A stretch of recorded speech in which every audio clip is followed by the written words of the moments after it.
Le ministre délégué auprès du ministre des Affaires étrangères et de la coopération, Youssef Amrani, s'est exprimé mardi à propos de l'engagement actif du Royaume du Maroc dans la résolution de la crise malienne, et ce, à l'issue d'une réunion avec la ministre sénégalaise déléguée auprès du ministre des Affaires étrangères chargée des Sénégalais à l'extérieur. Le Maroc n'a cessé d'attirer l'attention de ses partenaires en Afrique et de la communauté internationale sur la nécessité impérieuse de répondre de manière déterminée et solidaire aux derniers développements dans la zone sahélo-saharienne et au Mali, bien entendu. Et bien sûr, ces événements se sont transformés en une menace à la paix et à la stabilité régionale. Cette prise de position du Maroc procède d'une conviction que les mouvements terroristes et séparatistes sévissant dans la région posent de nombreux défis sécuritaires pour le Maghreb,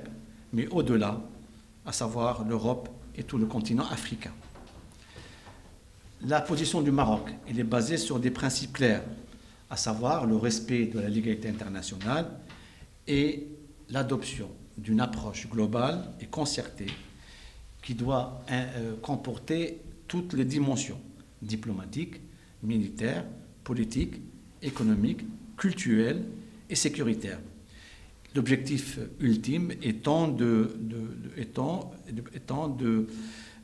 répondre, d'apporter des réponses pour un rétablissement rapide de la stabilité, de l'unité, de la souveraineté et l'intégrité territoriale du Mali. Comme vous le savez, l'engagement du Maroc dans ce dossier s'est manifesté à différents niveaux. D'abord, fidèle à son attachement au principe de solidarité agissante au profit des peuples frères africains et sur haute instruction de Sa Majesté le roi Mohammed VI, que Dieu l'assiste, le Royaume a décidé dès le mois d'avril 2012 de dépêcher une aide alimentaire au Mali pour alléger les souffrances d'une population qui est déplacée à l'intérieur de son territoire, mais également dans les pays voisins, notamment la Mauritanie, le Niger et le Burkina Faso. Le Royaume et du Maroc s'est également impliqué de manière volontaire et déterminée à soutenir l'action déployée par la CEDEAO. Le Maroc a toujours, comme vous le savez, privilégié une approche régionale pour le règlement de ce conflit, en vue bien sûr de répondre à ce défi sécuritaire posé par la situation au Mali. Et d'ailleurs, c'est tout le sens de la participation du Maroc au sommet de la CEDEAO qui a eu lieu à Abuja en novembre 2012, sommet qui a permis d'arrêter les paramètres pour une sortie de crise à la situation malienne, notamment le CONOPS, le concept des opérations et le concept stratégique. D'ailleurs, ces deux concepts ont été également adoptés et endossés par le Conseil de sécurité où le Maroc joue un rôle agissant. Alors, fort de cet engagement permanent en faveur de la paix et de la stabilité en Afrique, le Royaume du Maroc s'est également investi dans les efforts internationaux pour trouver une sortie de crise à cette situation difficile, délicate, qui menace non seulement les Mali, mais l'ensemble des pays du Sahel. Cet engagement au niveau international s'est concrétisé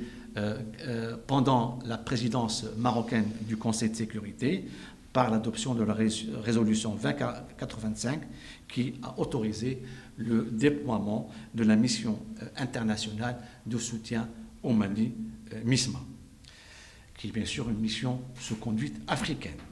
Et dans ce contexte, c'est dans ce contexte d'ailleurs qu'aujourd'hui, le Maroc a fait une communication à Addis Abeba et a annoncé une contribution de l'ordre de 5 millions de dollars pour accompagner les efforts internationaux dans le cadre de la légalité internationale pour cette sortie de crise. Ce soutien, bien entendu, répond aux appels de la communauté internationale et traduit concrètement la solidarité du Royaume du Maroc avec un pays frère, mais également avec toute une région qui est aujourd'hui menacée. Alors, face à la dégradation rapide et la gravité de la situation malienne, il s'agit aujourd'hui, pour nous, l'ensemble des partenaires, d'aider le Mali, ce pays frère,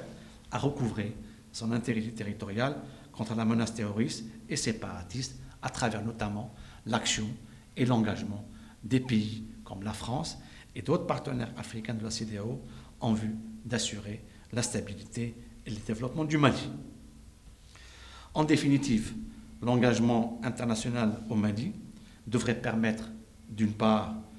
à la communauté internationale d'endiguer le démembrement d'un pays africain par des groupes terroristes et séparatistes qui menacent, comme je viens de le dire au départ, l'ensemble des pays de la région, et d'autre part, d'empêcher la déstabilisation de l'ensemble de l'Ouest africain.